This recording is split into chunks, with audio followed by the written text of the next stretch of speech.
guest today is a former deputy district attorney and currently an associate professor in the Criminology and Criminal Justice Department at Portland State University.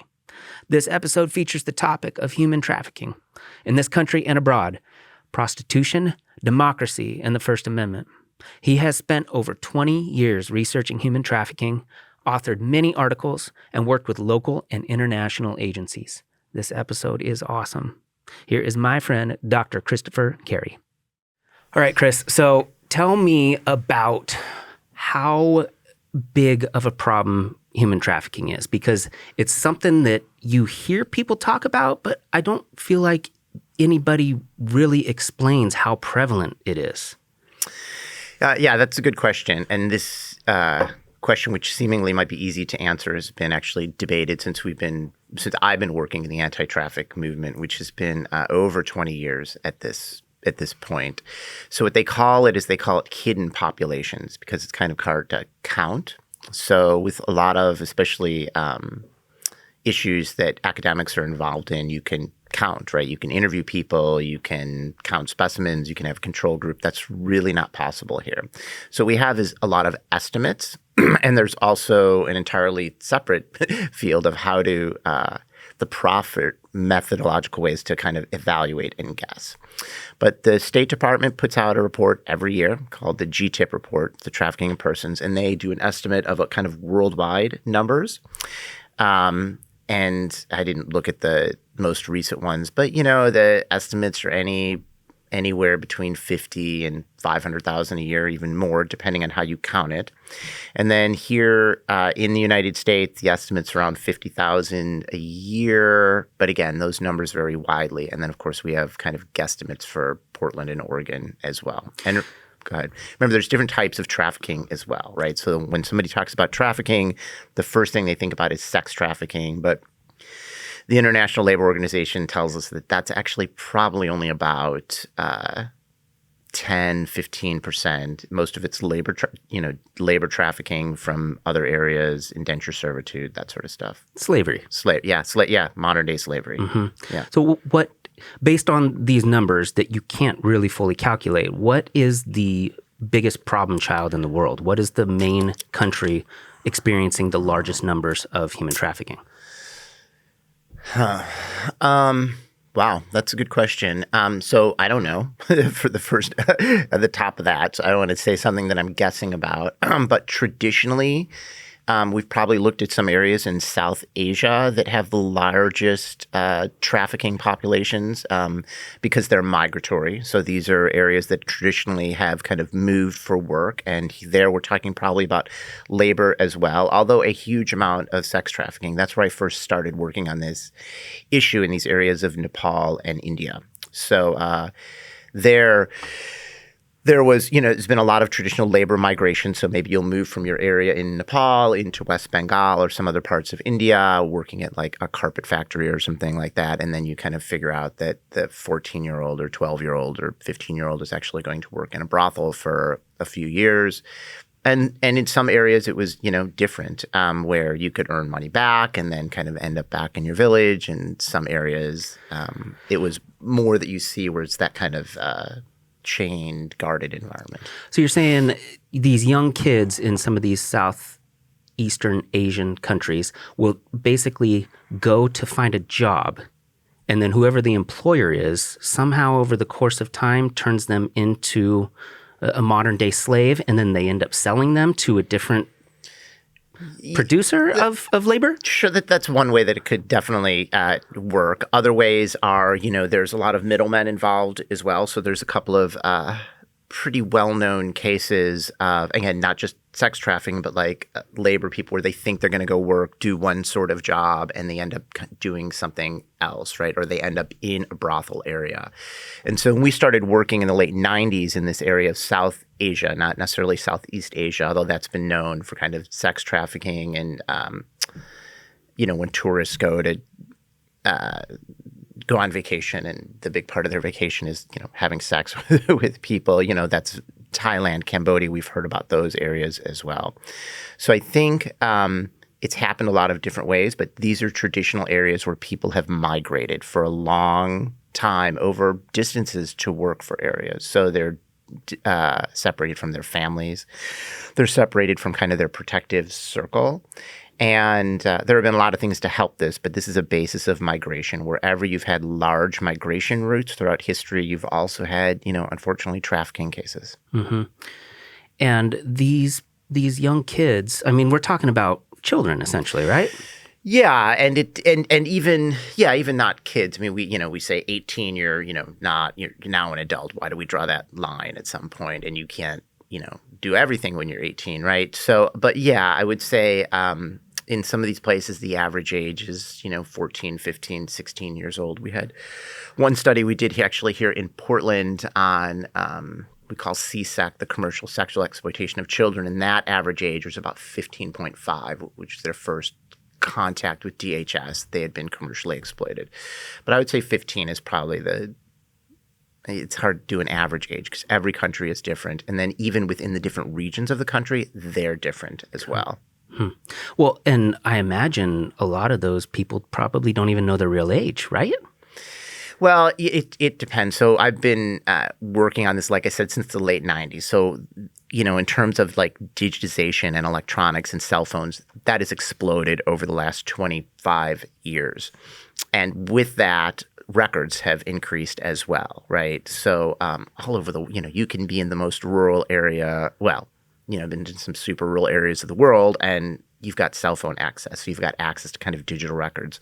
So yeah, there are some areas that people don't have their age and don't have birth certificates. That's becoming less and less common as, like I said, files get digitized, NGOs spread throughout the world and helping people kind of document when they were born. Wow. So what keeps these people trapped in these positions? Are there just like thugs at the top with guns or is there nowhere to run? Like, I mean, what keeps them trapped in these areas? Yeah, again, the answer is always it depends because every situation is unique and every area of the world is different. And even, like I said, there are areas that I have been to in India outside of Calcutta, for example, that are huge areas of brothels, which, technically they're illegal, but they're accepted there and you're not seeing chains and things on the doors. But you have, I think if you talk to victims advocates and survivors advocates and trauma-informed care, you would hear words like manipulation, right? Control in lots of different ways. And that comes both physiologically and psychologically. And, you see a lot of those things as well here. So it literally kind of runs the gamut. If you take somebody out of their element, out of their home and isolate them and then start to manipulate them, there's a whole range of things that you can do. But we've heard that, especially early on when we were working with trafficking, you'd hear like, well, why didn't you just run? Or why didn't you run at any opportunity that you can? And, we know now that trauma bonds and control can be pretty hard and pretty intense. So, maybe there is an open door somewhere. But if you don't feel like you succeed, if you don't feel like that you have self-worth, if you have all of those things that you've been manipulated by somebody it's going to be really hard to run. Mm-hmm. And you said in Portland, you've studied the amount of people that come through Portland. And what is that number, if you had to guess? Well, the most recent numbers that I've seen were put out by the state, and they looked at I think it was over a year or 2-year period, about 700 people they identified that had been, I think the report said survivors of human trafficking, but there's been some issues with those numbers. So the question is, how did they count? Who did they count? So there are various ways to count. The first study that I did, with a great team of folks was back in 2013. And what we did is we counted between 2009 and 10 and 2013, and it was just like we were literally kind of making things up as we could. So nobody had done this before. So we went and worked with DHS here, and they had a child exploitation team. And then we worked with one nonprofit, and we just said, what do you have? What are the numbers that you're seeing? And we were able to identify about 570 individual, like not double counting, individual kids that had come in contact either with this nonprofit or DHS over a 4-year period. And we know for sure that that was an undercount. And again, this is a decade ago almost now. Well, it would have to be, right? Because you only counted the ones who essentially got out? Yeah. So again, yeah, this is a good point. So we contacted the folks that had engaged, that had contact with DHS or with this nonprofit. So that's a small percentage of the larger pool. And statisticians, and I'm a qualitative researcher, which means I'm an ethnographer. I collect stories. I don't really do a lot of math, but there's, quantitative methodologists. And that's really where the debate is. If you have a population or a sample of folks that come into contact, either with law enforcement or social services, that there's some other pool out there. And there's a lot of mathematical ways that I don't fully understand to take that small sample size and extrapolate from those things. So that's where that kind of debate comes to. But it also is an interesting question because a long time ago, I was a prosecutor in Multnomah County before I kind of made the transition into academia and did PhD work. So when I was first asked to do this, that was my natural inclination of place to go. I'm like, well, I'm just going to call the DA's office and PPB and say, let's go. How many do you have? And count. And you have to go through this thing called human subjects, which you have to, say you're going to do ethical research. And they didn't have any cases. I think there was about 2 over 3 years. And you're like, well, certainly that's not true because we have all of these anecdotal reports. And, it's a funnel if you think about this, kind of the law enforcement system. So you have crime that's committed, and then you have some portion of that crime of people that get arrested. And then you have some smaller portion of that of people who, after their arrest, actually get indicted or they file misdemeanor charges on. And then there's a smaller part of those that plead guilty to something else. And then there's a smaller part of those that actually go to court. And then there's some people are declared innocent and not guilty, right? So using strictly the criminal justice system to count trafficking survivors didn't prove to be very robust. So we needed to expand and take a step away from that and look at kind of social service providers and folks that are coming into that area. So these cases in Portland, what industries did they typically come from? Yeah, so my work and the work we did was focused on sexual exploitation. So we were kind of just looking, and there has been work on labor. I think in the agricultural industry, there have been some allegations in some of the, I want to say labor. And then down south on the coast, maybe there was a couple of illegal marijuana farms that they thought people had been working on and been trapped. And actually had a case similar to that that I testified in California many years ago as an expert witness about somebody that had been taken from Honduras. So you have that. And then, but in terms of commercial sexual exploitations, you have kind of traditional things. You have 82nd Avenue, which we called the track for years, which pre-COVID, you didn't see a lot of folks kind of working. But if you drive down 82nd now, it seems to kind of be on the rise again.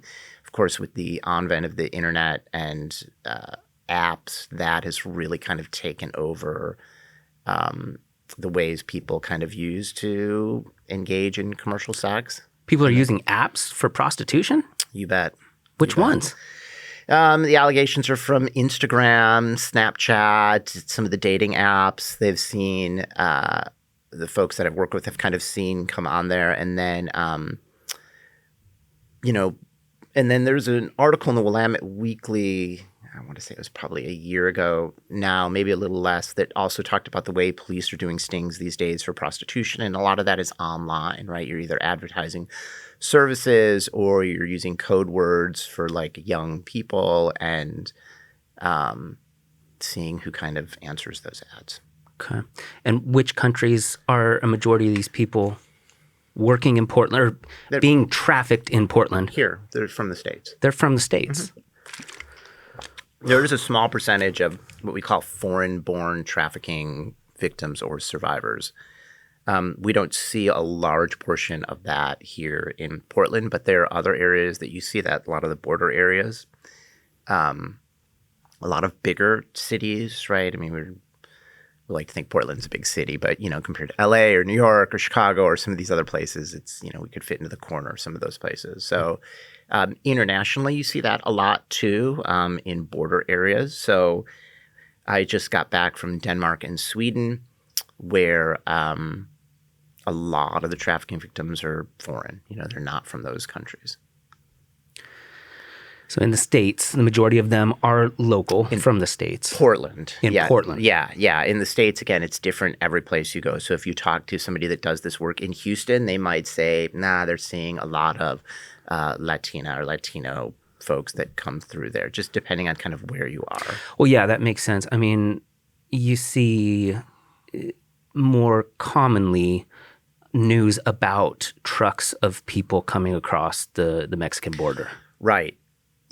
Yes. And so you see a lot of that migration. And there's a couple of kind of distinctions that we've tried to make in the trafficking field for a while. One is the difference between smuggling and trafficking. So smuggling is, I'm at the border. I pay you $1,500 US to sneak me across, from someplace in Mexico into the United States. Not trafficking, unless the person is under 18 years old, because minors can't consent, right? So that's smuggling. Trafficking, you get taken either against your will or fooled. Now, sometimes, and I've had a few cases, I talked about this earlier, this case I had in San Francisco many years ago where, the evidence was the person came up, had been in the States before, was looking for work, was from Guatemala, paid a coyote to smuggle them across the border, took him to Phoenix. This was July. Was supposed to be able to have a job kind of working construction or in landscape, and that either didn't ever exist or he got sold for someplace else. It was early 20s, maybe late teens. It was a man, and they took his shoes in July in Phoenix, so you couldn't leave, right? I don't know if you've ever been to Phoenix. I used to live there, yeah. Oh, well, okay, there you go. So, and I lived there too, and I don't think I've ever been any place in the world as hot as Phoenix in July or August. Yeah. So, and then put him in a van and said, you're going to go to this other place in California. Took him to LA, transferred him to another van, went up to San Francisco, took him to the Tenderloin area and said, there's no construction jobs, but you're going to sell crack. And he wasn't very good at it. He got arrested within like 15 minutes and his case proceeded through the system. So that's an example of somebody that comes across the border, smuggled across the border, but that turned into a trafficking case. And in fact, that was one of the defenses under what they call a coercion defense that the defense used in that case. Well, yeah, and in a country like the United States where you're required to have a bunch of different documentation to get a job or get an apartment or do anything, he probably had nothing, so he couldn't run and go anywhere. What was he going to do? Right, yeah, and so you see that as well. So there have been a couple of documented cases on the East Coast with diplomats, foreign diplomats actually engaged in trafficking with their domestic help, right, where they'll bring somebody over from their country. I can't remember the countries off the top of my head right now, but they'll take their passports. And you take your passport, you're in a foreign country, you control they go out, you control the social circle, you can control money. Yeah, that is trafficking. It's form of control, even though there aren't bars on the walls, And I think a couple of those cases they called there's a 1-800 line that the Department of Justice runs, and or maybe there was an incident of domestic violence and the neighbors report it. But literally it's like, somebody didn't say, oh my God, this person is being trafficked, but something else tripped them up. So a second ago you said coyote? Yeah. That's the name for smugglers that would bring folks across the border. And have you ever had a conversation with any of these people? I've never spoken. That's probably not true. I don't think I've ever interviewed somebody that's claimed to be a smuggler. I've talked to folks that have been smuggled, but I don't think I've ever had a conversation with somebody that's been the actual smuggler. That's pretty well documented as well, right? So if you look at ICE, border control folks that work on that stuff. There's also a huge range of kind of groups that work on the border, and try to – and, of course, that's a huge debate as well, how to control that. Do you keep building walls? Do you push people further out into the desert? There's controversial groups on every side, folks leaving folks water, and but I've never had a conversation with a smuggler, so I can't give you the inner workings of that. It just seems like one of the most detestable things you could ever do. I mean, there's a lot of bad stuff that happens in the world, but selling people? Yeah, we've been doing it for thousands of years, and it's awful. And I've seen not super pleasant stuff, not just here in the States, but also abroad, huge areas where you're like, how are we living in these conditions? How are we allowing people to do that? But, it's funny. It's not funny. My students, because when I would teach this and when I was traveling a lot, they would ask me stories and we would talk about this stuff. And, I shouldn't say this. It's never ceased to amaze me the cruelty that human beings have inflicted on one another. That said, I have also seen nothing as powerful as the human spirit to overcome that in seemingly unbelievable odds sometimes. So, I think a lot of the history of human beings is not being very nice to each other and doing things. We have the history of it in the United States as well as other places around the world. So this is one manifestation of that, and fairly new. I mean, the TVPA, which is the Trafficking Victims Protection Act, was passed in 2000, and we know it's been going on, since before then. So when we started working on this, you didn't even call it human trafficking. That word was used in legislation for the first time with that law. What did the law do, or what was it attempting to do? That's a good thing. Maybe we should have started with that. Yeah. So the Trafficking Victim Protection Act, and I think it's been amended and updated maybe 6 or 7 times now. It could be more. Is what it did is it set out a federal definition and defined different forms of trafficking, and then gave some procedures for things like we have a T visa. So if you're a victim of trafficking, you can actually apply to stay in the United States, and you don't have to be afraid of your trafficker. But what it said, and it took from another piece of kind of international legislation called the Palermo Protocol, which Palermo, Italy, but it was the UN got together and they said, okay, trafficking is happening. We have to define it. We have to kind of talk about it in order to understand it, and then we can combat it better. And so what it did is it said, I'm trying to think of the exact words. I'm going to mess the exact words up. But it was basically anytime you take a person and move them, it doesn't have to be across international boundaries or any boundary, but any movement of somebody for an illegal purpose that's done by force, fraud, or coercion. If they're over 18, and if they're under 18, then you don't need that force, fraud, or coercion, is trafficking. But remember, it has to be for an illegal purpose. So commercial sexual exploitation, child soldiers, labor, organ trafficking, all of these things come under that. Domestic servitude, where you're not paying people.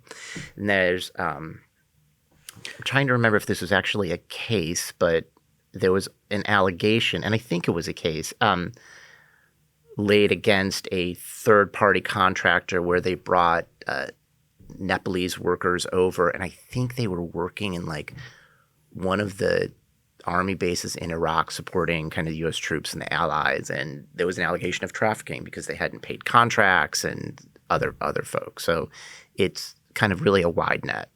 Well, yeah, I think about Foxconn, where Apple makes iPhones in China. All those people can't be legit. I mean, that's a legal reason to have a person, like, based on what you just said. Could somebody traffic those people into Foxconn? They're doing work. They're getting paid. That's a good question. There's certainly been lots of allegations, like especially not just there, but also in Bangladesh and other places. And actually in what was the one in the U.S. territory? Saipan. There was a factory garment. There were some allegations made there as well. But again, it depends on the definition, right? So, you have a wage dispute, not not trafficking for the most part, but you bring some and you isolate them and you don't pay them or you pay them very little and they're not free to leave, yeah, now you're starting to talk about a criminal case, investigations, violations of the law, that sort of stuff. So how do you get around this? How do you stop it from happening? Well, if I could answer that question, right, then we'd be able to stop it now. But I think we've got, and again, so we're learning. But, the folks that I've worked with in law enforcement, there's different investigative techniques, but you have everything from kind of large organizations that work on this stuff to, one-off, two-off folks. So it's challenging because a lot of times survivors don't want to talk. They've had negative experience with law enforcement. They've usually had a history of trauma and exploitation. So you have to kind of do a trauma-focused approach and interview. We know the first points of contact are really important. So law enforcement working with social service agencies are there as well. And then you also have to make sure that you understand the population and what they're moving. So I said one of the big distinctions early on that we make is between smuggling and migration. The other distinction that people still debate these days are between sex work and human trafficking, and they're definitely not the same thing. There's consensual sex work out there. That for sure happens, whether it's technically legal or illegal, right? Whether you're in the United States or in Denmark where it's decriminalized, or in Sweden where, check this out, it's legal to sell sex but illegal to buy sex. So the prostitutes, sex workers can't get arrested, but the buyers, or the slang word for that is the Johns, get arrested. That's called the Nordic model. And then you have something like where it's decriminalized, which is in Denmark, which is this kind of gray area. And then you have places like Germany and the Netherlands that it's totally legalized as long as you step through a bunch of regulatory steps and get your certificates and all those other things. So depending on where you're living in the world and what the laws are, really drive your law enforcement, your investigative techniques, how you work at things, who you interview, who you work with, how you set up your stings, that sort of stuff. It's a broader discussion, but to me, it seems like when you make stuff illegal, you allow a criminal underworld to thrive. You allow a black market to thrive. We tried to prohibit alcohol for, I think it was 13 years, 1919 to 1932, somewhere in there. It was a horrible idea. Yeah. It gave rise to Al Capone and a seedy underbelly of criminals. And we have this enormous drug problem, drugs being manufactured and sold and brought into the country. I was just reading this morning, fentanyl overdoses are the leading killer of people between 18 and 45.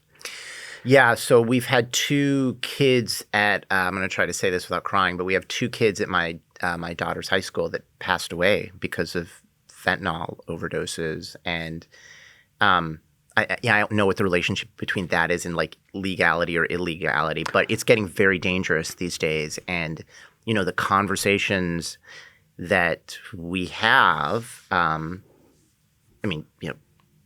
kids shouldn't do drugs anyway, right? Regardless. but I'm 54, so I'm a kid of the 80s, right, and 70s where there was drugs everywhere and it was Chicago and people were doing things. I don't think you can do even close to that anymore, because any time that you take any pill or substance that you don't know exactly where it came from, in Portland or all over the country now, you are risking death because of fentanyl. It is by far probably one of the most dangerous things out there and a threat to youth and folks that even are long-term, drug users if this gets mixed in. Yeah, and so the argument is, what I'm just expanding upon or thinking about is that if you legalize drugs, you would have a situation where things could be sent through the FDA or whatever institution it is. Things could be regulated. it would eliminate or change the black market for drugs. These, you could go, hypothetically, you could go to the store and you could buy cocaine that would not be laced with fentanyl.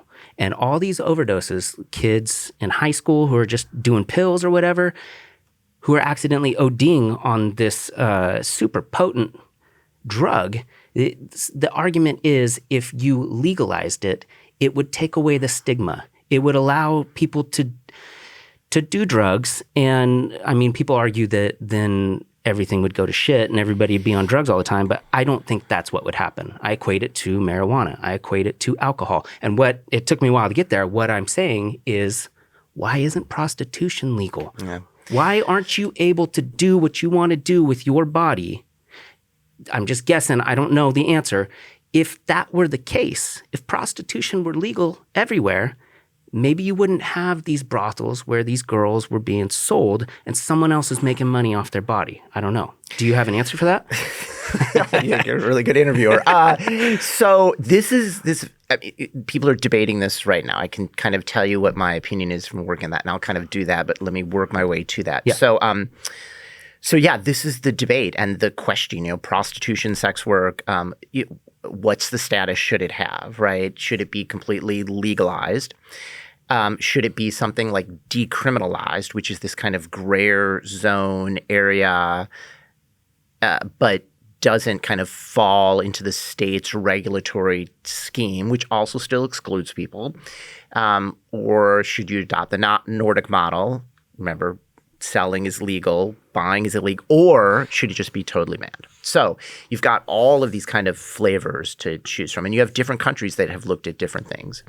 So if you look at countries that have, and I just came back from a country, I taught a class, and we visited a lot of these places. So in Denmark, where you have decriminalization of it, the people that we spoke to in the sex work community, they enjoy that status because the government kind of isn't in their face. They're not telling people who can do what and who can't do what. It's a self-regulated industry. There is a third-party law there that says that you can sell sex, but if a third party benefits from that, it's called their pimping law.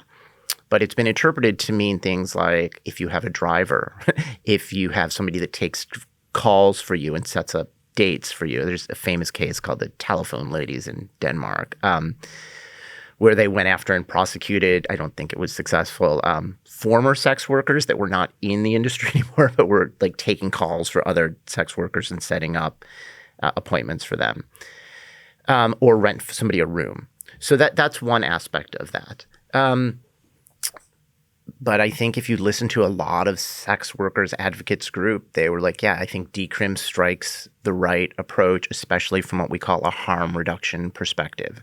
So just like with drugs, people have been, having sex and paying for sex for a long time. Forever. Yeah, forever. And they've been getting high forever, right? And so are these an inevitable part of society? And if it is, what's the best way to work on that? And if you look at the harm reduction community, which we have a really good community here in Portland, they would say, yeah, it's there, and let's kind of figure out how to have an approach where people can do it safely and not get sexually transmitted diseases and be free from interpersonal violence and be able to make money and deposit that money in a bank and do all of those things that you can't do when it's illegal. Now, the other side of that, the folks would be like, no way. Like, that's just giving in to the problem. Like, this is a crime.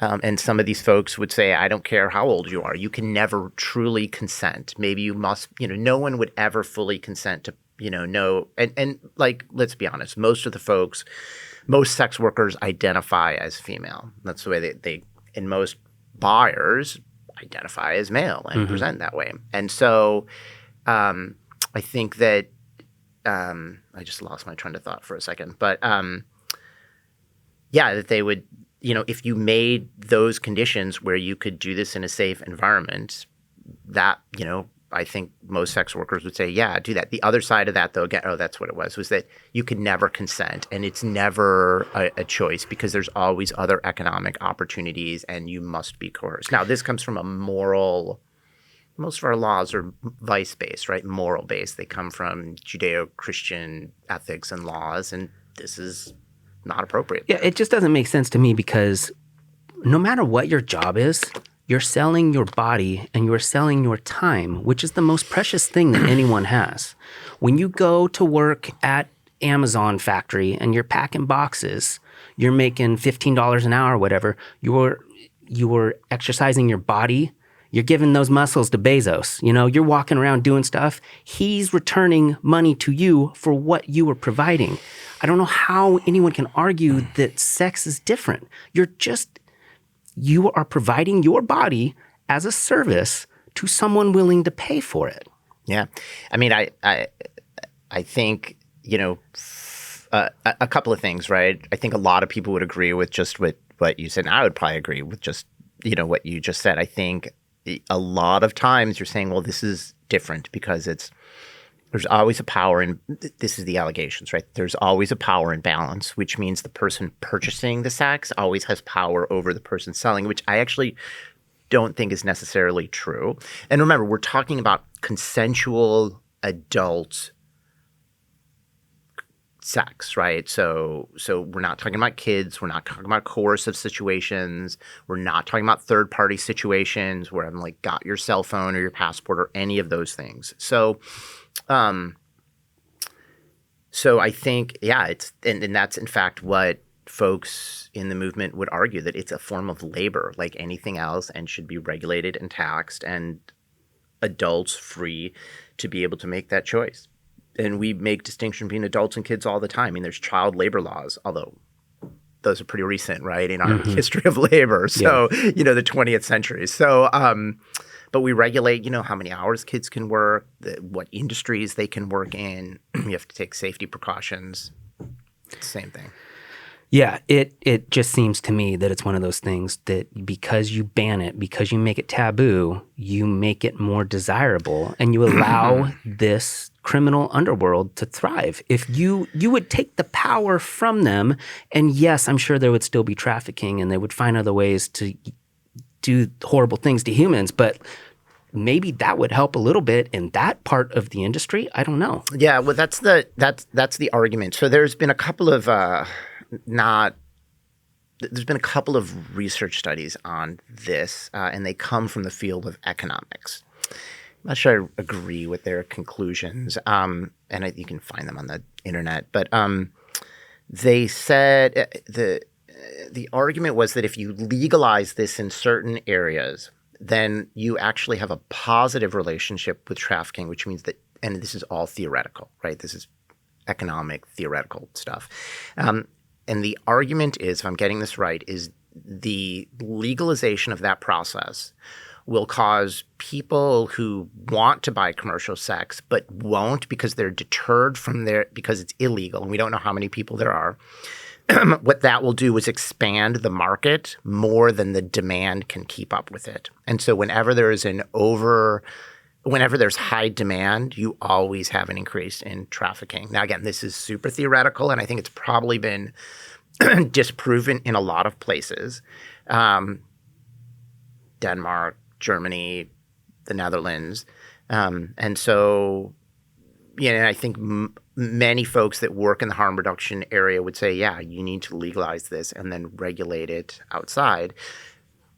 The argument again against this, and I've had this discussion many times over the years, is that, well, if that's true, then why aren't, and I don't know the stats on this, but the argument is that why aren't most of the sex workers in the Netherlands or Germany German, right? Why are they foreign nationals that migrate here to do this work if it's such a good deal, like for Germans and Dutch folks? And people migrate for lots of different reasons, right? And well, it's Europe. Choices. Yeah, sure. So, but again, I think that goes back to your point, is what makes this distance, right? Is it the intimacy of it? Is the closeness? You have lots of jobs where people are working, in very close conditions with other people. Is there a moral or an ethical argument? Is there a religious undertone to this stuff that we still haven't, shook free from in this case? Because a lot of the laws, right, are based on, especially vice-related laws, of regulating human contact.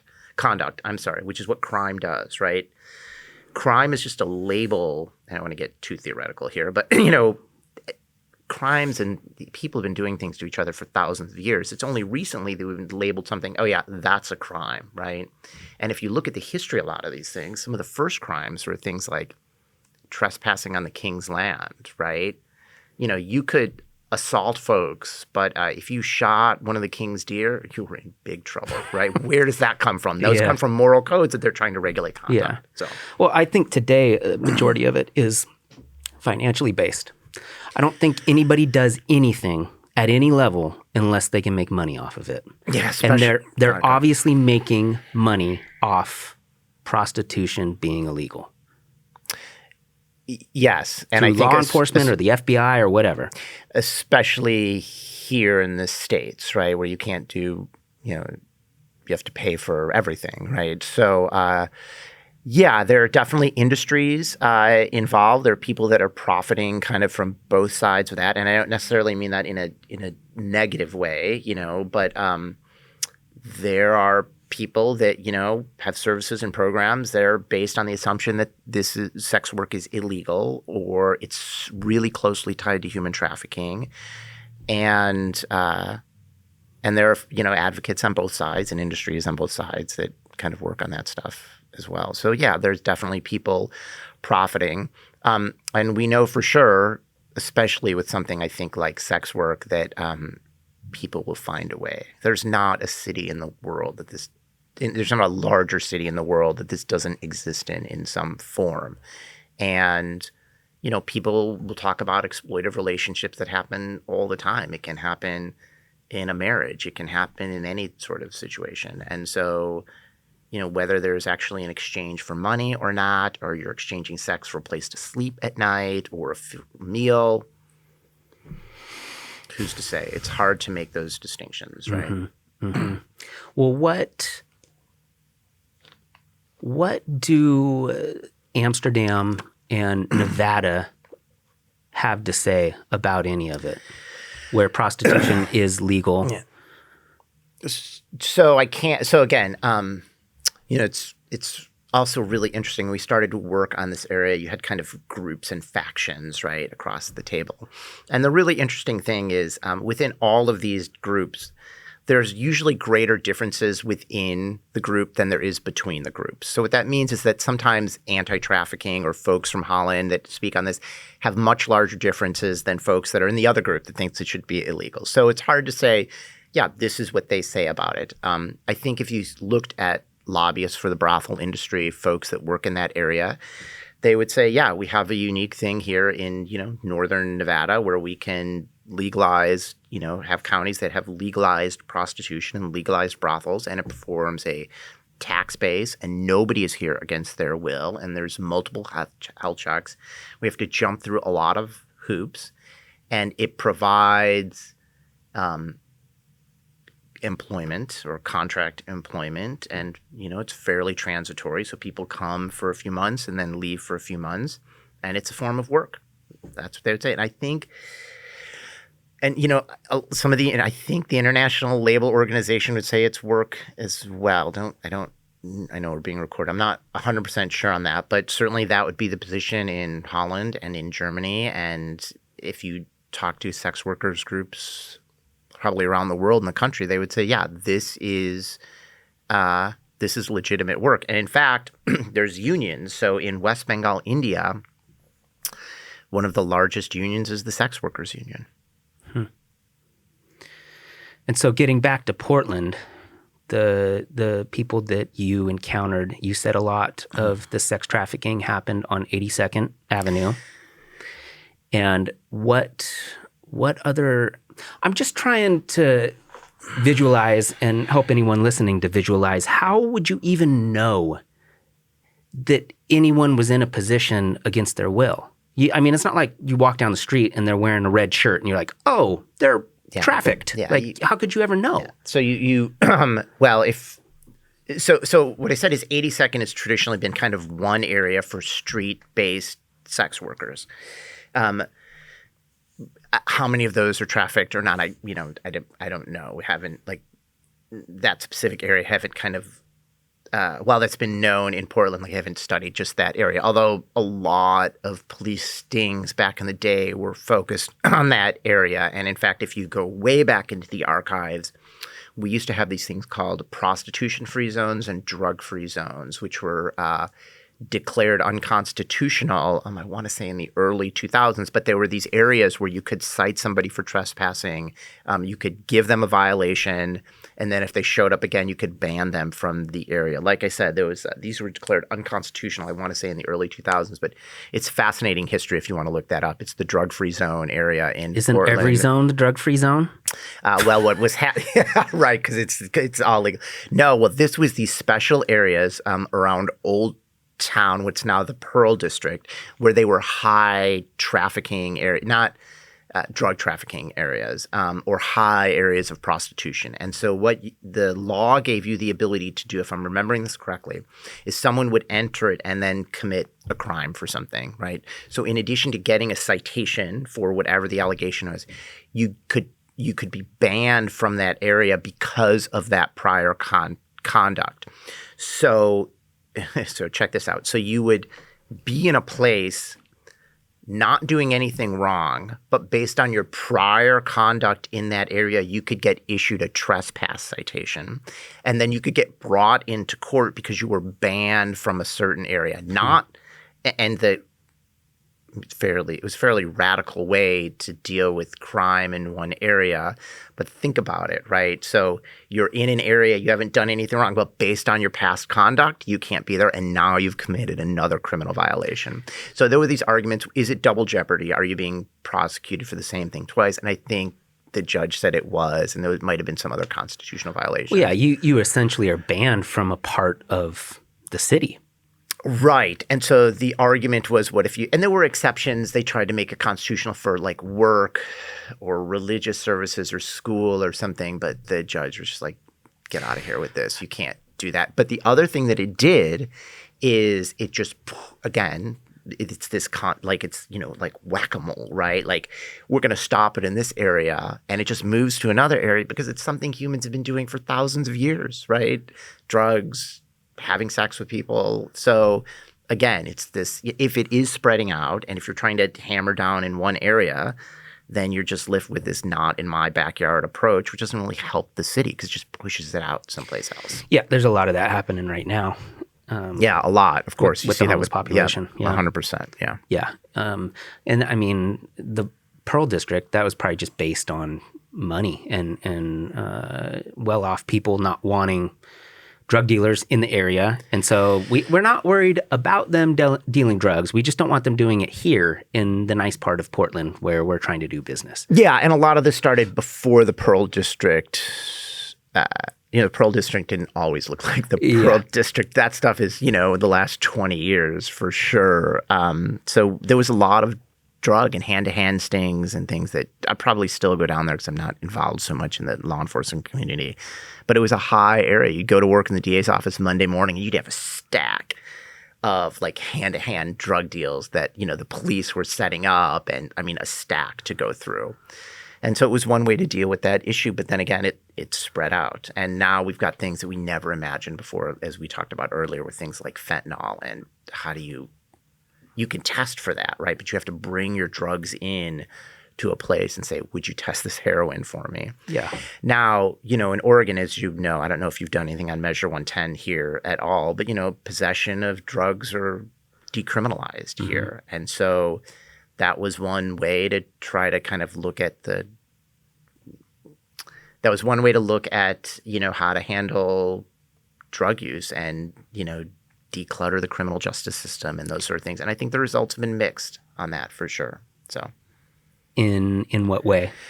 Well, there's been, and again, I don't have any special info. I'm just like getting this from the paper, right? Okay. So apparently the first kind of issue is that the referrals had been, I think something like less than 70 people had been helped over a 1 or 2 year period, and the idea was that we'd get thousands of people into rehab. Along with that, the funding hasn't followed where it was supposed to follow. So I think the development of like beds and rehab centers has been delayed. I think we're starting to see that more now. I think there's a center that was just opened outside of Portland somewhere that I heard has beds.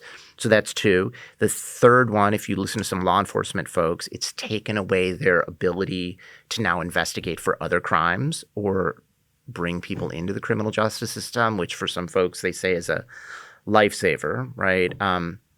Most encounters with the criminal justice system, aren't positive, right? Yeah. And don't have huge positive outcomes.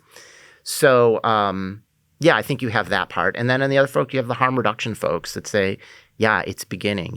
No other state in the country has ever done this. So it's going to take some time. And we're the first ones through. So, yeah, it's going to be bloody and it's going to take some time. And we're going to work out all of the issues. So we'll see. We'll see whether, the election that's coming up, we'll see. It'll be interesting whether the people of Oregon have the patience to keep waiting and seeing these things because they have 2 very radical different choices, for governor. So I had the mayor of Milwaukee, Mark Gamba, down here, and I remember vividly asking him the question, why doesn't the federal government and the local state government, why don't they just create an app and let everybody vote on exactly whatever the topic is? I was like, why don't they do that? And he's like, they could totally do that, but why would they? Because if you could just put every issue out to each person like it's an American Idol competition and just tally the votes, it would be a dramatically different place. Because there's a lot of stuff that a lot of people want to see change, but there's no way it's going to happen because there's 5 or 6 people determining whether or not it will happen. You can vote for ballot measures and do that kind of stuff, but I mean, anytime there's any large bill that gets put in front of Congress, there's all these little things that get thrown onto it, and it just becomes this bloated thing that is not really about the core subject. And that's the bummer about this country, and I mean, probably any democracy. You're not really gonna get the things done that you think should be done. There's too many other people involved that can profit off of everything, and they're running the show. We don't really have a voice. Yeah, this is the challenge, right? So when you, because it's, democracy for the few for the most part. I can't remember what the latest numbers are to run for political office, but it's millions, for governor of the state and 10 million or probably more. I'm probably way underestimating for, a House race or a Senate race. And, you have lobbyists. So whenever you have pretty much the unregulated money going into politics that not only is challenged being traced, but is now free speech, that's how people talk. And you definitely have built-in profit motives, and that's a huge industry, right? The idea of the status quo and how we built these things and how laws get passed are really challenging. That said, I do think for local stuff and for state stuff, there is influence that citizens can make and get together. And I mean, our voting rates are pathetic, right? If you look at other countries in the world. And so if you've got somebody that's got an idea and has their stuff together, and you have social media now. So I've seen, we've seen people mobilize things through those areas at a local level, and, media battles back and forth. Now, of course, professionally, this takes lots of money, right? And we see this debate even in today, right? The headlines between is it Gonzalez and Hardesty going back and forth, and, who's got money and who's spending money on things. But it's definitely a challenge. There's a book, I think it's called Democracy for the Few, Michael Parente, who talks about this stuff and the evolution of this process. It happens everywhere, but I think in the United States, because of some of our Supreme Court decisions, we've got this, huge gap of what you can pay for in politics that you just can't do in other places. Mm-hmm. Yeah, there's really zero guarantee you have any chance unless you have a ton of money. Yeah. And in order to raise money, you have to make agreements with corporations, and it's just such a terrible system. Yeah, and you got what you have to do. And the other issue with it is, especially coming back from places in Europe, we have you have a choice of two parties, right? There's 350 million people, give or take, in the country. Like, really? Like, two choices with all the – I mean, you have – it seems like there should be more flavors, right? For sure. To choose from, either left, right, centrist, different ideas, different folks. And we don't have that because the way that our system is set up is this two-party system, which, you know, some folks would argue is built to maintain the status quo. Mm-hmm. So it's a – Well, and I mean, I believe that they're essentially the same thing. They have different ways of recruiting voters for each side, but it's all the same machine. Yeah. Yeah. I mean, I think there's definitely, I've heard this argument a bunch. I think there's definitely different ideas, right? And I think, you know, if you have one party, you have more folks that are active in climate change and environmental stuff, more folks that are kind of less regulation. You have those sort of distinctions. But yeah, there's not a huge choice for sure. And then, you know, if you want to run it as an alternative candidate, you can't get even onto the debates, no, right? You get squashed. You get squashed, and you can't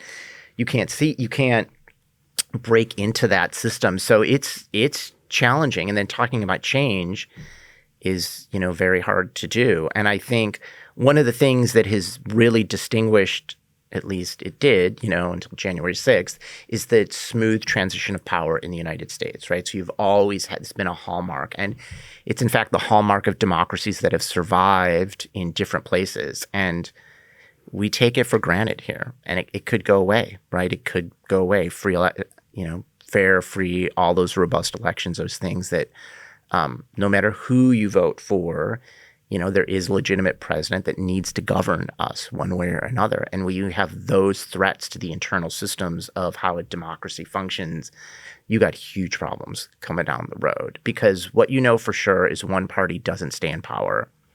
Like, there's shifting because these issues are really complicated, right? And people overpromise and underperform. And that's traditionally been the role of government, I think. Pisses people off and they vote somebody else in.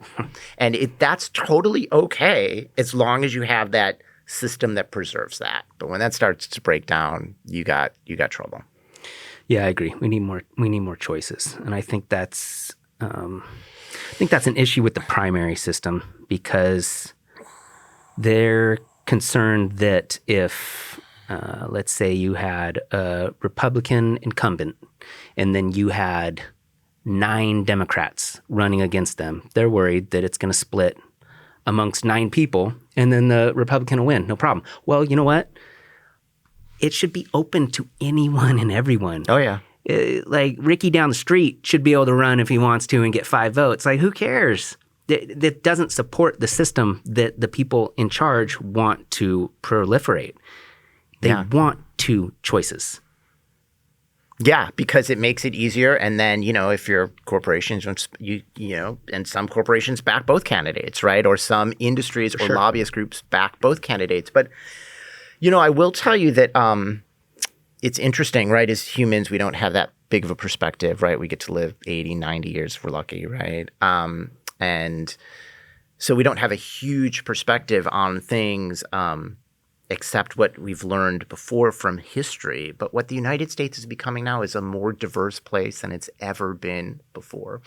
And that's changing. And that is going to inevitably change who's running for office, how many choices there are. And I think you're going to see folks, I hope at some level, saying, you know what?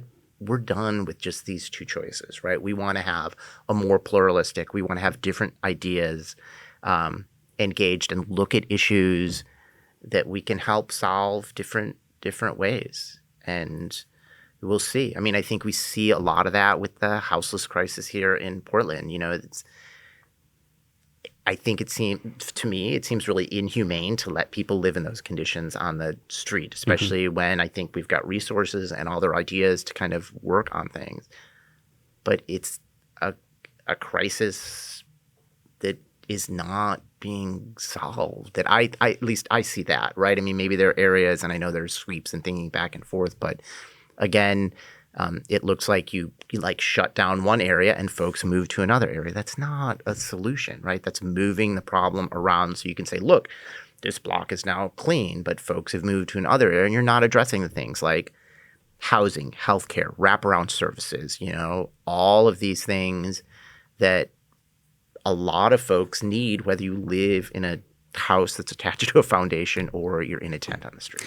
Yeah, the problem is there are a number of people who think it's not society's problem to be responsible for everyone. But the thing is, if you take care of everyone, then there are the things you don't have to worry about. If you help out people who are having trouble, then you don't have to worry about your car getting stolen or your house getting broken into. I mean, the goal should be to at least get everyone to a position of mental health and the ability to do something productive with your life. I think the biggest issue that we have now, and it's probably been an issue forever, it's just the class war, the income disparity between the super rich and the very, very poor. And I really think that the reason nothing has happened yet is because, at least in this country, is Americans they're not at a point where they have nothing to lose. There are so many people who are like, well, I got a car payment. Well, I got a house. Well, my kids are in school. It hasn't become so bad that they'll revolt. I mean, if you look at like the French Revolution, things got so bad. They were so poor that they freaked out and lost it. And then things changed. I think that's the goal of what's happening right now, is to just keep everyone in America just above that spot where they'll freak out. If you just keep them happy enough, then you don't have to worry about anything getting overthrown. Yeah, and you've got some really good reality TV for folks to watch, right, when they do get concerned about folks, so they don't deal with the real nothing to see here, right? There's nothing to see here. Go watch home and watch Netflix or TV.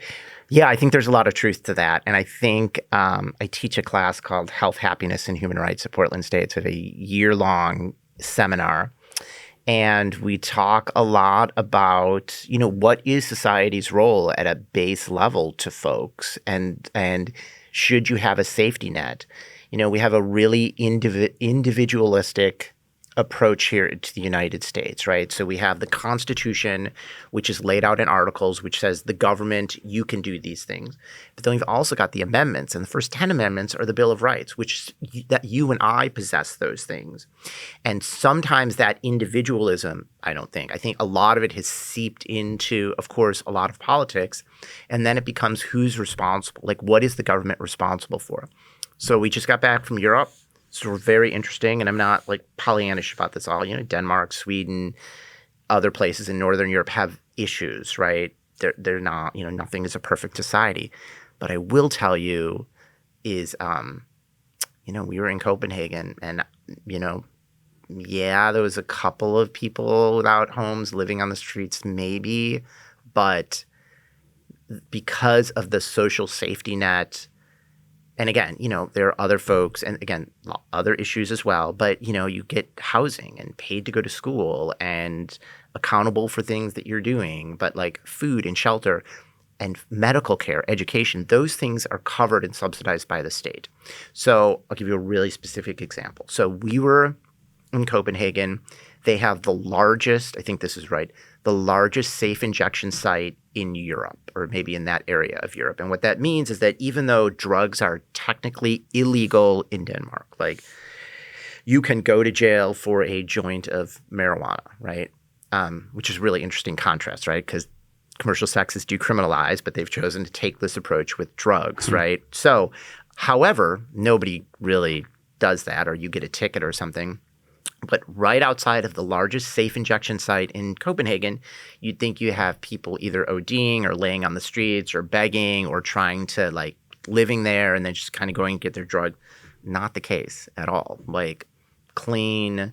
And I was out with kind of folks that work at folks, at night as well. So the problems that we experience here because we don't provide that safety net, I think are by far more expensive and create much more dangerous conditions than they have there. If we would invest money early on in different things, what we call an upstream approach as opposed to a downstream approach. Downstream approaches in social work and criminal justice are reactive. So you commit a crime, you go to jail, downstream approach, right? Maybe we get you some psychiatric help early, or get you on meds, or get you an education, or get you food and housing, and it prevents those things. That's an upstream approach. And so we're really good at downstream approaches here in the United States. We're good at putting people in jail. We're not so good at working at those issues from the top, which requires investment and time. And also, as Americans, I'm not speaking for all Americans, but of course, but we don't have really long attention spans sometimes, right? So if you got a problem and it ain't fixed, or that you're not going to see the payoff for 10 years, it's hard to get somebody to endorse that, especially a politician that's got an election in 2 years or 6 years or 4 years. Yeah. So, yeah, it's an interesting cycle, which is why I know I keep going back to this, but which is why I think the structure of democracy is so important, right? And be able to make those changes and make those votings, and I'd like to see some tweaks, right? For sure. I'd like to see this Citizens United decision, which is the Supreme Court decision on money and politics, go in the exact opposite direction. And then I think you can get out some of the things that you've been talking about, like these ideas from your neighbor down the street to talk to, and let the ideas create momentum and the good ones rise to the top and do that. I don't think we do that right now. No, there's a lot of work to do. And I don't know, I just get pretty negative on it. It's easy to get negative, for sure. It just seems insurmountable. And I don't know, people, like you said, they get distracted and they become focused on things that don't really matter. And I don't know. Yeah. And you can make stuff up, right? With social media and the internet. I mean, what Alex Jones got hit for, what, $1 billion or something like that? $965 million. $965 million. There you go. So that's insane, because I don't know why. It's not like he's ever going to be able to pay that back. No, and I didn't look at the judgment. And you see that a lot, right? You've got that judgment is probably broken up into actual damages and then punitive damages. And punitive damages are for punishment. They don't go always to the victims. The part of that will go to the state, or some small portion of that, depending on what state you're in. So, yeah, I don't think he's a billionaire. I don't think he's got the ability to pay that or do that. But, the argument is that it sends a message. But it's interesting. It's also a downstream approach to the problem, right? Because you can say whatever you want and you can blast whatever you want. And there's no, we have First Amendment, which guarantees folks free speech. Congress shall make no law. It's literally the first words of that amendment. Well, maybe that's not really true, because we make laws all the time that regulate speech. But when you begin from that starting point, and most countries in the world do not have free speech. I mean, even Canada. Yeah, or the UK. I mean, try say something about, the Chinese government if you're in Singapore or something like that, or Hong Kong rather, right? Like, you're not going to be like, oh, somebody's going to show up your door and take you away. So when you begin with that assumption, the argument is that, do you let all this speech in, and then the marketplace kind of sorts that out, right? What the truth is supposed to emerge from that. Well, yeah, I am a strong believer in the First Amendment. I think you need people to say crazy stuff. You need to hear all opinions. We need to teach people to critically think and determine what could be wrong or what could be fake. I had a guy on here who believes in flat Earth. I don't believe in that. I wanted to hear what he had to say. Yeah. That you should not squash him. He could be right. It seems completely illogical. It seems impossible. There's so much evidence saying that we're on a round globe circling the sun. Yeah. I still want to hear what he has to say. You can't squash that stuff. You need people to come up with crazy theories or to confront the status quo.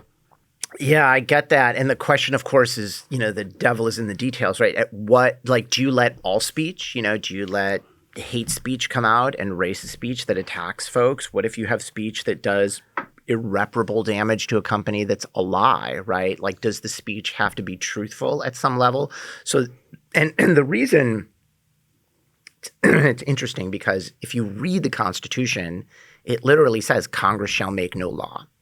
But we have, I don't know about hundreds, but yeah, probably hundreds of cases that have gone through the Supreme Court, certainly thousands around the country that deal with free speech, and what are those limits of free speech and what can you say and what you can't say. But I would agree, like there's a lot of stuff you can't say nowadays. And some of it is for the better and some of it's not because, if you want to teach critical thinking, and like you said, you need to teach people how to uncover what their truth is and what the truth is and distinguish from those sources. And if you ban that, that's never going to happen. And so I think engaging with rhetoric and words, even words that are really offensive to you, becomes really important. And then being able to deconstruct that and teach people how to critically think. I mean, I don't know how old you are, but like I said, I'm 54, right? So I'm an Xer, right? So I bridge that gap between, pre-social media and then social media now. But, you just used to get your info from the news, and I think most folks get it from Instagram or Facebook. I'm dating myself, right? Or TikTok now. Yeah, the problem is that you get forced into an echo chamber and then you don't consider other opinions or other perspectives. And that is a real problem. Yeah, that's huge. So like, you've seen the social dilemma. Maybe okay, right. So this is the argument, right? That the money-making ventures, right? The algorithms that are designed by people that are way smarter than me. The idea is to keep you on, right? Because the longer you're on whatever platform you're on, the more money you sell to advertisers, the more things that you're exposed to. And we know people want to hear stuff. They don't want to be challenged on their ideals, right? They don't want to be made to feel uncomfortable, which is what a lot of what we've done in the 20th and 21st century, right? Is the comforts of home, right? Well, that's extended to the comforts of the brain and thought and all of these things now, which is just reinforced by social media a lot. So yeah, you can seek out debates and diverse opinions, but by far the majority of folks looking to this want to just get fed the same stuff over and over and over. So if you're a flat earther and that's what you believe and that's what you're typing into YouTube and the algorithm is just eating that up and kicking you out, not videos and why you're wrong, but videos that bolster your belief. And the reason is because that's what keeps you engaged in the platform, which is monetized. So that part's a challenge, right? Yeah. Yeah, it's a completely different world in the last 10 or 15 years. And it's hard to predict what's going to happen in the next 10 or 15 because I don't think we're prepared for what we've done. I don't think we can handle this flow of information and the ability to see anything and everything all the time. Because then you see nothing, right? You're just submerged in information. Well, yeah, the thing that I'm sure they've done studies on is creativity and what happens to you when you're not doing anything. And the example I always give when I'm talking to my kids, because I'm terrified that they're on their phones too much, is when you're being fed information like that, you're not allowing your brain to wander. And so you go to the grocery store and you're standing in line waiting to go through the checkout or whatever, and everybody's default is just pull out their phone and start looking at something. And I always try to just like not do that and like stare at a magazine cover or look at something and try to just, that is something I feel like maybe we're going to slowly become less creative because nobody's just sitting there pondering stuff.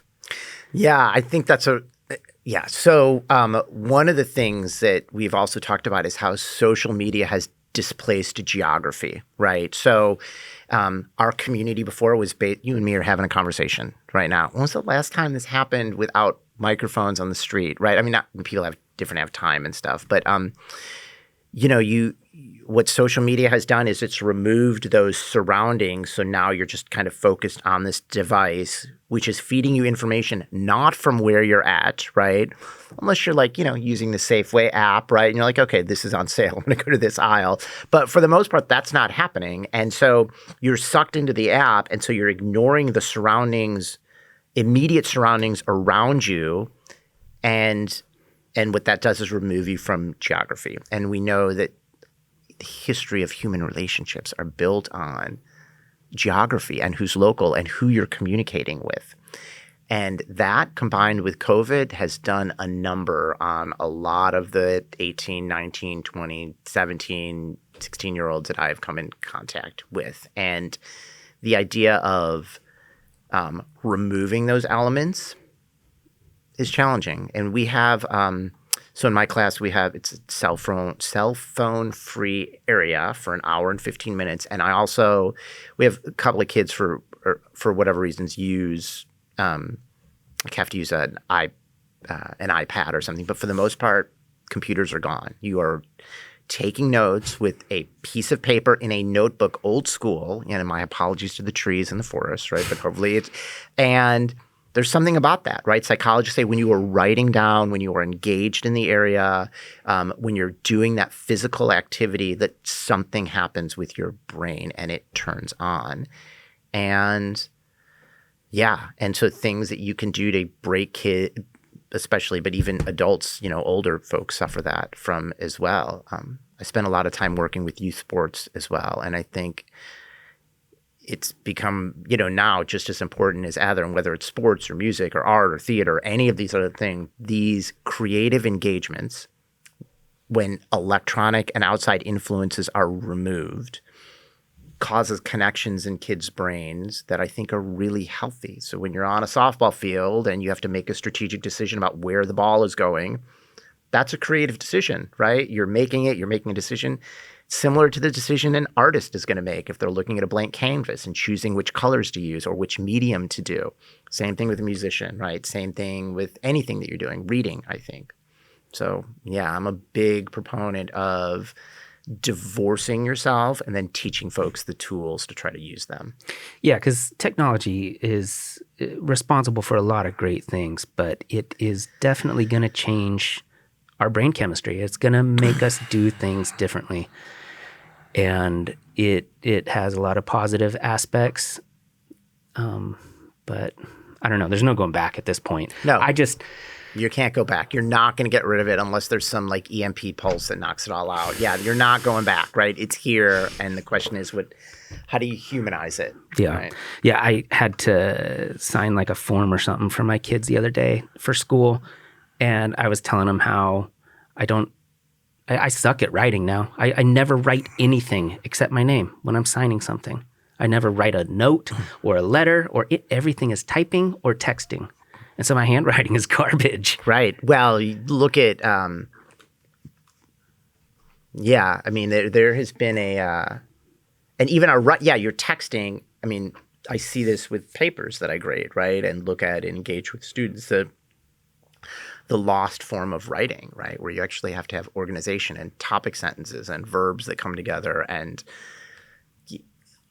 our communication patterns have changed, and that's being lost at some level. And it's been a fight to try to get it back, because I think writing is still the basis of really good communication. And whether it's a legal document or something I've signed, or you're communicating with your boss, or you're working in teams and working more in teams now in corporations, then those are all really important elements of communication. Yeah. So, yep. Yeah.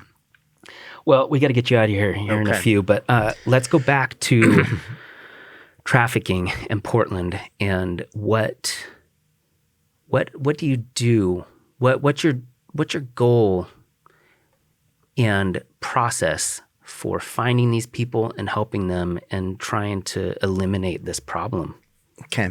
So, yeah, and I think ultimately that's kind of, you definitely want to help the folks that need help and get services to those folks that want out or want different areas or want support in different ways. So, when we did the first study, and we've done things ranging from like looking at risk factors and trying to get what we call a landscape of who is being commercially exploited in Portland. And then we did follow-up studies with DHS, and then we've done studies as diverse of like anatomy of human trafficking investigation, tattoos and trafficking. I've interviewed foster care parents that have worked with kids that were exploited, which was a huge area and issue. They were helping? Yeah, or they so didn't these know? were no. So these were. So this study, what happened is. I was looking at one of the studies, and we looked at one of the statistics we had that said that if you're a foster care kid that comes into the foster care system in Oregon, depending on what age you get, your average placement is about 3 families. I can't remember what the exact number, 3.2 families. If you've been trafficked previously or you've been commercially exploited, sexually exploited, and a lot of kids, those kids get removed from homes, your placement rate is like 11 or 12 families. So that's huge, right? That's 3 to 4 times the number. So kids You're saying going through 11 different families? because you've you've been through intense commercial sexual exploitation experience that's had massive trauma on you. You've got PTSD, and now you're with a foster care family that may or may not be able to have the skills to kind of work with that. And foster care families, for the most part, are amazing, right? Like there's a huge crisis in this state because we don't have enough. So the people that do this work, I can't thank them enough, right? And because really they're not getting much from the state, and it's hard. So you're working with youth and survivors that have been exploited by every adult they've made in contact with, and many times they're dealing with PTSD. And so one minute they're like sticking their middle finger, spitting in your face, and the next second they're crying at the doorway, deciding whether they should run or not, because any situation that you've engaged with has always been for something. So that one study, we just saw that number disparity, and I was like, well, certainly somebody smarter than me has interviewed foster care families that have worked with these kids. Nothing. No, none. We searched the world. We searched the country. So we're like, well, let's do it here. So that was supported by the state, which I'm very grateful for. So we were able to interview a bunch of families that work with this and kind of develop best practices, work that's been done, behaviors, things to look for. So that's just one study. So to go back to kind of your original question is that there's a couple of ways to do this. One is to just kind of be out there from a harm reduction perspective. So if you need help, there's lots of ways to kind of get help. There's places to call, not just law enforcement, but social workers. There's networks. There's a lot of nonprofit groups that work in this area as well, which is kind of more of a harm reduction approach, because maybe you're not ready, right? But maybe you just need a package for safe sex, or maybe you do want to get out. And there's different groups and organizations that work there. It's very challenging for kind of somebody who's not engaged in that area or life to say, oh yeah, that person's being trafficked. Oh yeah, that person's there behind their will. Well, it seems like if you had a younger kid, under 18, then, it's not like they're going to school. They probably don't have a cell phone. So, they definitely have a cell phone. Yeah. Everybody has a cell phone. And so, and in fact, this is one of the research discovers, right? Like one of the worst things that you can do to like a kid, like working with the foster care families that are going to run, or even if they're not run, it's punishment, is take their cell phone. Because now what have you done when you take their cell phone? Taken everything. You've taken off your only form of communication and linked to them. And that is probably the worst thing that you can do from a harm reduction, because at that point you've just written that person off.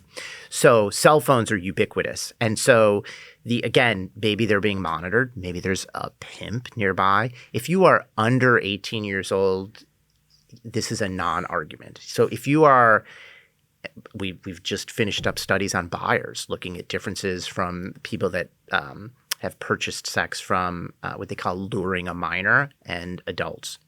And so if you are doing that with a child, you should go to prison. I don't think there's any gray area there at all. Like, if you are under 18 or 21, you cannot consent to commercial sex. For me, that's not an issue. And from the research, then the advocates and the questions come when you're adults, right? And so, you've got also a lot of other groups these days. You've got I just saw this documentary on online groups that are doing the online predator stuff, right? They're putting themselves out there as kids, and the police aren't involved, but they're scaring folks. We have a group in Oregon. There's just something similar. And so I think it's challenging, but I think you have really robust advocacy. You take a really good harm reduction approach that says, you can come and talk to me, and I'm not going to call the cops. You can make sure that you've got areas that are high traffic that you're monitoring, right? Street-based sex workers are generally, not all the time, but generally the most exploited. What if you drove down 82nd and you pretended that you wanted to pick someone up, and then they got in the car and you're like, hey, do you want to get out of here? Like, I'm trying to help you. Why would that person trust you over and over again? I mean, that's not we're stepping into this role as heroes and saviors, especially as guys, right? Like, why would somebody trust you over and over again to do that? And you don't know what the situation is. You could be endangering that person worse because they've got a trafficker that's watching this. Yeah. And if something doesn't go down, they're not going to take it out on you. They're going to take it out on that person that they're controlling. Yeah. So I citizen vigilante stuff, I understand, but I just, hopefully law enforcement are trained professionals with enough backup and services and wraparound services. Because what happens if that person actually says, yes, get me out of here? What are you going to do? You're going to take them to your house? You're going to take them to a shelter? Do you know where the shelters are? Mm-hmm. If there's PTSD, you have to be a trained psychologist to work with folks. The other thing that we know from the research is that it's not a zero-sum game there. So first contact matters. So if the first contact with somebody that's trafficked is negative, whether that's with law enforcement or somewhere else, you've shut that person down, and it's hard to get them back to help cooperate, which is why a lot of police now, when you work in stings in these areas, they're not alone. They're going in with trained advocates, a lot of which are former sex workers or trafficking victims. They're going in with social services folks that can understand what the services are. I mean, you're not just breaking down doors, right? This idea of showing up and rescuing somebody while their goals are very noble rarely works out to everyone's benefit. Yeah, and I mean, I can't even imagine the psychological issue that a person in that position would have. I mean, that wrecked your life. You could potentially overcome it in 20 or 30 years of therapy, but that would never leave you. If somebody owned you at some point in your life and forced you to work in whatever way. Those bonds are, they run deep and they're hard, and it takes trained professionals to work on folks, and it depends on a million other things. The new study that we've just started to embark on actually is starting to look at what we call familial or generational trafficking. And this is when you've been either trafficked by somebody in your family, or you've got relatives that were in life or trafficked, and it's kind of worked down to you. So I've heard of that. Talk me out about a year. Yeah. And I've also heard about selling organs. So we don't see a lot of that here in the States, and there is a robust, you can buy an organ on the internet, right? It's not totally legal, right? And if, what was the website? The Silk Road, right? Which is no longer functioning now, but was this fascinating read. If you've read a book called Kingpin, it's about the kid that started it. It's an online marketplace that started with mushrooms and then turned to drugs and then ended up with guns and then organs. So some areas exclude that from human trafficking, but there is a large, and there's been research done on, organ trafficking and transplants and what it costs for a kidney, and depending on what area of the world you're in. So human beings are endlessly creative in ways to exploit each other, unfortunately. And then, that said, I will also tell you that I have seen human beings the power of the human spirit. I have seen overcome insurmountable odds that I would just have rolled over and died in. So, and those are awesome stories, right? And there are ways, they provide areas of hope, and because it's hard. You see a lot of trauma and tragedy. Yeah. Yeah, I have reached out to the Justice League. You know who Justice League? Maybe I'm saying it wrong. International Justice Mission, IJM. There's an institution in Portland, and I know them because I've done live events with them before. And I was actually a part of an interview where they had women who had been trafficked. Wow. And that would be a very interesting discussion. But I think most of the people who have been in that situation, there's just too much trauma. They can't. Well, Doing something like this would be too much. I think you'd find there are some we have some they call them life experience experts. I'm remembering, I'm missing up but we have some really strong survivor advocates in this city. So I think you actually probably could have a conversation with some folks. And I think you're going to get a completely different perspective as well, because they've lived through the life and they've been through these things. So Yeah.